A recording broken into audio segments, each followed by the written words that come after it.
조국 법무장관 사태의 영향이 내년 총선을 앞둔 정치권에 적지 않은 파장을 불러일으키고 있습니다. 문재인 대통령에 대한 국정 지지율은 빠르게 하락하는 추세고요. 민주당에 대한 실망감도 커져가고 있습니다. 윤석열의 검찰은 조 장관을 겨눈 칼을 걷어들이지 않을 태세입니다. 자, 곧바로 이어가겠습니다. 이동훈 의원. 네. 자, 물론 청와대가 부인하긴 했지만 윤석열 총장이 조국 법무장관 지명 당시부터 이미 문제가 있다. 이대로 법무장관 내정하시면 안 됩니다. 이런 보고를 했다. 일종의 경고겠죠. 그런 보도가 있었는데 어디까지가 진실이고 어디까지가 진실이 아닐까요? 그거는 제가 1분 뒤에 말씀드리고 그거에 앞서서 우리가 미리 조금 네. 그 기본적으로 생각해야 될 문제가 있는데 네. 지금 현재 그 조국 일가에 대한 수사를 무슨 검찰 대 법무부라든지 네. 윤석열 대 조국의 대결 구도 이렇게 보는 것은 굉장히 잘못된 겁니다. 그렇군요. 이 부분은 조국 일가의 어떤 그 범죄 비위 의혹에 대해서 검찰이 수사를 하고 있는 거죠. 그런 거죠. 네. 다만 그 수사를 받는 쪽에서 검찰이 너무 과하다고 지금 그 불만을 하고 있는 거죠. 네. 이게 기본적인 구조라고 봐야 돼요. 현재 상황을 보는 새로운 눈입니다. 자, 그렇습니다. 그리고 이제 윤석열 검찰과 청와대의 관계. 문재인 대통령이 윤석열 총장을 임명한 지 한 달이 안 돼서 이번 수사가 시작이 됐죠. 그렇군요. 윤석열 총장 입장에서 보면은 그 조국 장관을 임명했을 때 윤 총장 본인 또는 검찰의 입장을 청와대에 아마 전달할 필요가 있었을 거고 저는 전달했다고 봅니다. 그거를 전달받은 대통령은 검찰에 대해서는 없던 입장을 줘야 되고 저는 줬다고 생각합니다. 그 상황에서 네. 이 상황이 지금 수사가 전개되는 거고 그 메시지라는 것이 구체적이고 뭐 어떻게 하는 거 아니지만 기본적으로 원칙에 관한 거. 원칙. 네. 예를 들면은 이제 수사는 수사대로 한다라는 거. 이런 거가 아닌가 싶습니다. 그래서 지금 그 전개되는 상황은 그 청와대나 어떤 그 여권의 입장과 관계없이 검찰은 수사를 하는 거고 최근에 약간 그 분위기가 바뀐 것은 청와대에서 무슨 굶주린 늑대라든지 네. 아니면 그 이해찬 대표나 당에서 굉장히 강력하게 반발하고 비난한 거에 비하면 지금 어느 정도 약간 보면은 청와대가나 그 당이 좀 잠잠한 해진 그런 느낌도 있죠. 네. 상황은 아마 대체로 그런 분위기로 지금 흘러가는 것 같습니다. 네. 강선호 부대변인 4차례 압수수색을 했고요. 물론 네. 뭐 이것도 절차에 따른 그런 행동이 될 것이고요. 그런데 이제 마지막 압수수색으로서 아까 조 장관의 자택 공배동 그리고 휴대전화 뭐 두 개가 가장 중요한 거 아니겠습니까? 물론 아직은 조 장관에 대해서 그렇게 할 단계는 아니겠지만 자 법원이 그런데 신청했던 그런 압수수색 영장을 기각했다 이런 얘기가 나오는데 그 보도도 왜 그랬을까요? 그게 사실인지 아닌지 좀 갈리더라고요. 아. 그거 확인은 좀 추후에 돼야 될 것 같고요. 네네. 근데 그 조 장관 본인이나 아니면 가족들을 그 제외한 주변인들 상당 부분의 뭐 휴대폰이든 아니면 그런 걸 다 압수수색을 하지 않았습니까? 그렇죠. 그렇다면 네. 만약에 예를 들어서 조국 장관이 누구 A 씨와 뭔가 통화를 했거나 아니면 뭐 메시지를 주고받았다고 하면 굳이 조 장관의 핸드폰을 보지 않아도 그 상대 측을 보면은 되는 거 알 수가 아니겠습니까? 그리고 네. 자택 관련해서는 뭐 무슨 페이퍼로 된 문서도 뭐 있을 수는 있겠습니다만 어쨌든 하드를 다 확보를 했잖아요. 그렇죠. 그러면 네. 그게 거의 압수수색에 준한다 저는 그렇게 생각을 하거든요. 근데 다만 뭔가 검찰이 판단을 하기에 뭐 추가적으로 압수수색을 더 할 필요가 있다면 하겠죠. 그건 어느 누구라도 해야 되는 거잖아요. 네. 현직 법무장관에 대한 어떤 수사이기 때문에 굉장히 신중을 기할 것 같긴 합니다. 자, 취임 당시에 조국 법무부 장관이 법무부는 법무부의 일, 검찰은 검찰의 일을 하면 된다 이렇게 얘기했죠. 조국 법무장관이 취임하면서 가장 관심을 두고 있는 게 검찰에 대한 개혁 이런 부분 아니겠습니까? 자, 20일 날 의정부 지검 검찰청을 방문해서 검사와의 대화 자리를 가졌는데 대화에 들어가기 직전 조국 장관이 했던 말 직접 들어보겠습니다. 어떤 이야기 나누실 겁니까? 검찰 개혁을 위해서는 누구보다도 일선 현장에서 묵묵히 일을 하시는 검사분들과 직원분들의 생생한 목소리를 듣는 것이 중요하다고 생각을 했습니다. 자유로운 분위기에서 얘기할 수 있도록 그 일체 상사분들의 대석 없이 얘기를 듣고 그 얘기를 제가 추후에 취합을 해서 이후 과정에 반영하려고 합니다. 오늘은 제가 말하는 시간이 아니라 듣는 시간입니다. 참석자들은 어떻게 정해지는 겁니까? 자율적으로 정한 것으로 알고 있습니다. 법무부 장관이 검사들을 만날 수는 있죠. 그런데 굉장히 자주 보지는 못했던 그런 장면으로 기억될 것 같습니다. 그런데 저 의정부 지검 검사들과의 대화에 대해서 약간 잡음이 나오고 있다는데 그건 또 왜 그렇습니까? 일단 뭐 법무부 장관 본인은 아니지만 그 가장 가까운 부인이 기소가 돼 있고 네. 주변인들에 대한 어떤 검찰의 대대적인 그 수사가 진행되는 상황에서 네. 그 법무부 장관이라 하더라도 또 시기와 어떤 그 방법에서 좀 적절하지 못했다 이런 좀 지적이 나오고 있는 거고요. 그렇군요. 그것은 일반 국민 여론뿐만 아니라 검찰 내부에서도 이런 검사와의 대화를 왜 지금 하려고 하느냐 뿐만 아니라 이것은 약간 좀 형식적인 대화로 흐를 수 있는 거 아니냐. 공개를 해서 모든 사람들이 어떤 대화를 나눴는지를 알게 한다라면 그 수긍할 수 있겠지만 네. 비공개로 몇몇 사람만 네. 또 연령 제한을 뒀더라고요. 40세 이하의 이 검사들만 초청해서 대화를 했는데 이런 제한적인 대화를 하는 이유는 뭐냐. 검찰 개혁의 필요성을 이 아래로부터 여론 수렴하는 모습을 좀 보이려고 했던 거 아니냐. 그래서 그 필요한 일임에도 불구하고 네. 시기와 또 어떤 방법 면에서 좀 부적절했다 이런 비판을 좀 받고 있는 상황입니다. 각본이 있었다. 질의응답에 사전에 준비를 하고 어떤 정해진 아주 속된 말로 하면 짜고 치는 것처럼 일단 그런 얘기도 나오던데 이도훈 의원 네. 그랬을까요? 그거는 뭐 굉장히 지역적인 문제죠. 뭐 네. 사전 질의응답은 그 검사와의 대화를 기획한 것 자체를 큰 이제 문제를 봐야 되죠. 네. 우리가 2003년을 돌이켜 보면은 그 노무현 대통령이 검사와의 대화를 해서 지금도 이제 많은 사람들이 기억하고 있습니다만 네. 그 결과가 뭐였죠? 저 검사와의 대화로 그 검찰 개혁이 됐나요? 그렇지 네. 않습니다. 결과는 남은 건 두 가지예요. 하나는 당시에 김가경 그 검찰총장이 사퇴했습니다. 그렇군요. 신뢰받지 못해서 사퇴했고 또 하나는 뭐 이쯤 되면 막 가자는 거죠. 그 말 두 마디에 남았습니다. 검찰 개혁하고는 관계가 없던 행사였어요. 네. 조국 장관의 그 지금 검사와의 대화는 노무현 대통령의 검사와의 대화보다 좀 더 많은 문제점을 좀 갖고 있는 것 같은데 첫째는 우선 그 피의자가 될 가능성이 있는 분이죠. 지금 조국 장관이 그런 상황에서 그 검사들을 만난 게 과연 적절하느냐 이런 지적이 있었고 두 번째는 지금 수사가 확대되면서 전국의 지검에서 많은 검사들이 서울중앙지검으로 차출돼서 수사를 하고 있습니다. 그렇다면 그 조 장관이 그 일선에서 만나는 검사들이 나중에 그 수사를 할 수도 있으니까 여기에 영향을 줄 수도 있고 아까 잠깐 나왔지만 비공개 문제 같은 경우에는 만약에 그 참여했던 검사들이 용감하게 그 어떤 내용을 얘기했는지 밝히지 않았다면은 아마 법무부가 원하는 대로 발표하고 그 방향으로 대화의 흐름이 갈 수도 있었거든요. 그거는 네. 이제 다행히 그렇지 않아가지고 했는데 또 아까도 잠깐 나왔지만 그 형식도 뭐 40대 이하다 이렇게 하면은 결국은 평검사하고 검찰 지도부를 편가르기 해서 평검사의 힘으로 검찰 지도부를 한번 흔들겠다 이런 의혹을 가지게 되는 거 아닙니까? 특히 네. 뭐 이문정 검사 얘기를 들어라.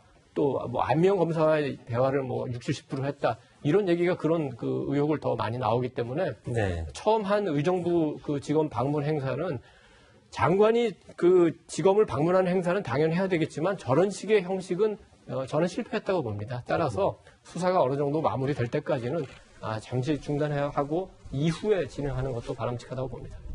제가 네, 궁금했던 건 뭐냐면 시기 이제 말씀하셨잖아요. 타이밍. 전 장소가 궁금했어요. 장소. 왜 의정부냐? 왜냐 의정부지검이요. 그러니까 검찰 서열을 말씀드리면 중앙지검 1등입니다.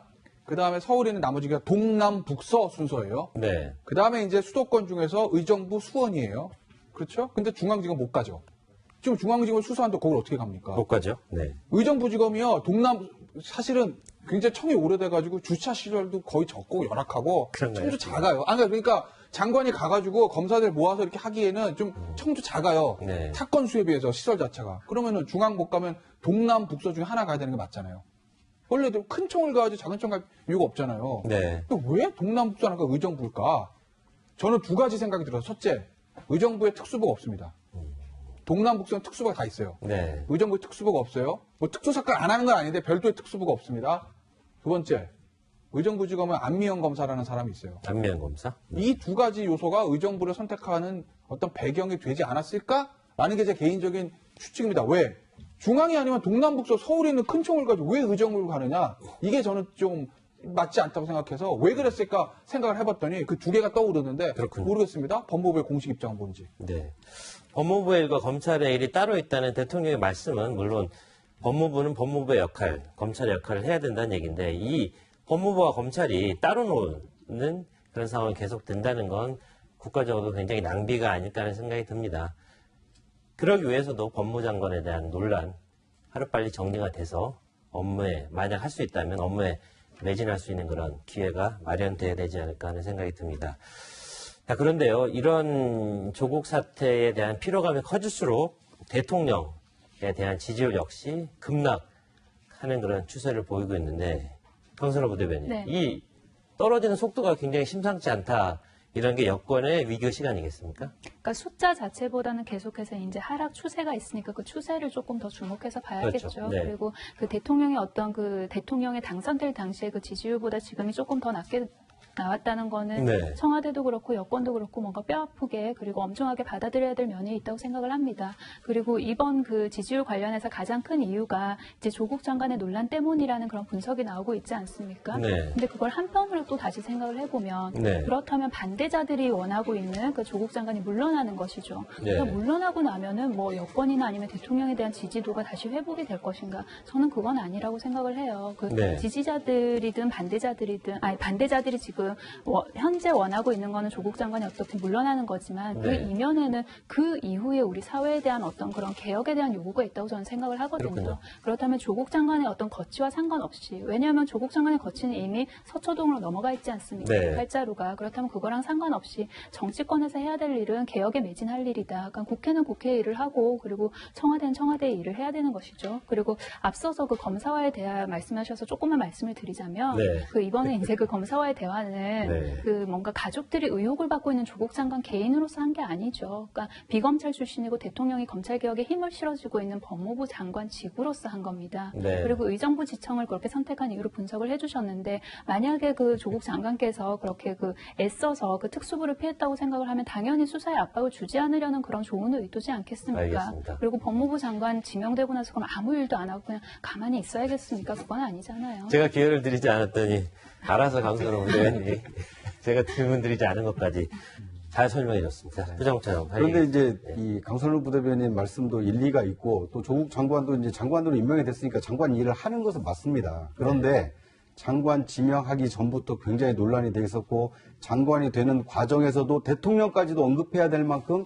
상당한 그 의혹을 받고 있었고 또 장관에 임명된 이후에 벌써 한 2주 가까이 흘렀지만 장관직을 제대로 수행할 수 없을 만큼 국민 여론의 어떤 지탄을 받고 있다라면 네. 묵묵히 장관직을 수행하기보다는 무죄 추정의 원칙이 있고 방어권이 있고 억울한 점이 있지만 네. 국민 여러분께서 그렇게 저와 저의 가족에 대해서 의구심을 거두시지 않으니 제가 일단 물러나겠습니다. 민간인이 돼서 검찰 수사에 그 성실하게 임하겠습니다.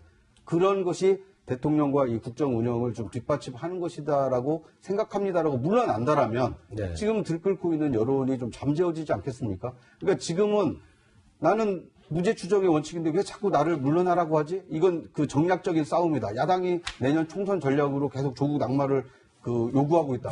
이렇게 정쟁으로 지금 끌고 가는 한 중심에 조국 장관이 계속 서 있기 때문에 더 논란이 커지고 있다. 오히려 본인이 좀 이 결자 해지하는 그 측면에서 비록 억울하지만 그 대의를 위해서 국가 전체 국정 운영이 원활히 운영되도록 내가 빠지겠다. 이런 결단을 사실 더 많은 국민들이 요구하고 있는 게 아닌가. 뭐 그런 점도 좀 생각해 볼 필요가 있다고 봅니다. 네, 어떤 게 진정으로 국가를 위하는 길인가에 대한 질문에 답을 하는 정치권이 됐으면 좋겠는데요. 야당 역시 장애투쟁을 거듭하고 있습니다. 나경원 대표의 이야기를 한번 들어보고 어젯밤입니다. 이야기를 직접 들어보고 토크 이어가겠습니다. 감싸기 하다못해 이제 물타기입니다. 물타기. 저보고는 뜬금없이 원정 출산했다 그래요. 제가 맞습니다. 원정 출산했어요. 무슨 원정 출산했냐? 부산에 살면서 아기 낳을 때 친정 있는 서울에 와서 아기 낳습니다. 여러분, 이런 가짜 물타기 저희가 그래서 요구합니다. 문재인 딸아들, 조국 딸아들, 황교안 대표와 딸아들, 저희 딸아들 다 특검합시다, 여러분! 서로가 서로를 향해 물타기를 하고 있다, 본질을 흐리고 있다 이렇게 이야기하고 있는데 나경원 대표의 저 이야기에 대해서 자유한국당 내에서 색다른 반응이 나왔다죠. 홍준표 대표 이야기 소개해 주십시오. 그렇죠. 홍준표 전 대표. 네. 전 대표죠. 지난 이제 조국 장관이 임명된 직후에도 그 현재 한국당 지도부가 제대로 못해서 그런 일이 났다 비판했는데 이번에도 지금 그 여러 가지 그 나경원 원내대표를 둘러싼 의혹에 대해서 이제 페이스북에 글을 올렸는데 아마도 이제 여당에서 공격하는 그 아들의 그 뭐 이중국적 문제를 그 제기한 것 같은데 지금 나경원 그 원내대표가 어제 그 엊그제 접집회에서 얘기한 걸로 봐도 그 서울에서 났다고 분명히 그 얘기를 하지 않았습니까? 그렇다면 그 의혹은 뭐 그렇게 신빙성이 없어 보이는데 이렇게 의혹을 제기하는 건 아무래도 이제 그 당내에서 주도권 싸움의 일환으로 보이는데 단순히 이제 홍준표 그 대표의 지적의 문제가 아니라 지금 아까 우리가 그 토론한 대로 문재인 대통령의 지지율이 떨어지는데도 그 떨어진 지지율이 지금 무당파로 가 있고 아직 그 한국당으로 옮겨오지는 않지 않습니까? 이 부분에 대해서 한국당이 굉장히 뼈저리게 느껴야 되고 그럼 그 어떻게 해서 그 국민의 지지를 받을 것인가? 제가 야당을 지지해서 이런 말씀을 드리는 게 아니라 야당이 바로 서야 여당이 바로 서고 야당이 바로 서야 정부가 바로 서는 거거든요. 네. 만약에 지금 힘 있는 야당이 있었다면은 아마도 문재인 대통령이 조국 장관의 임명을 밀어붙이지도 못했을 것 같습니다. 그렇지 않은 상황이니까 이 상황이 되는데 그러면 한국당으로서는 어떻게 해야 되느냐? 그러니까 예를 들어서 그 얼마 전까지 이제 그 많은 의원들이 머리를 깎지 않았습니까? 네. 그것도 하나의 결계의 표현이고 뭐 어떤 그 의사를 보여주는 이벤트였다고 생각합니다만 이제는 머리를 깎는 것보다는 네. 머리를 쓰는 쪽으로 좀 더 아이디어를 내는 쪽으로 가는 게 좋을 것 같고 단순히 머리를 깎으면서 결기를 보여주는 것보다는 머리를 깎으면서 내가 불출마하겠다는 결기를 보여주는 게 아마 여러 유권자들한테는 더 가슴에 와닿는 메시지가 될 것 같습니다. 네. 국민들을 진정으로 대표할 수 있는 어떤 인사를 우리의 대표로 볼 수 있는 그런 권리가 있다고 생각합니다. 자, 이도훈 의원, 강선호 부대변인 여기서 인사드리겠습니다.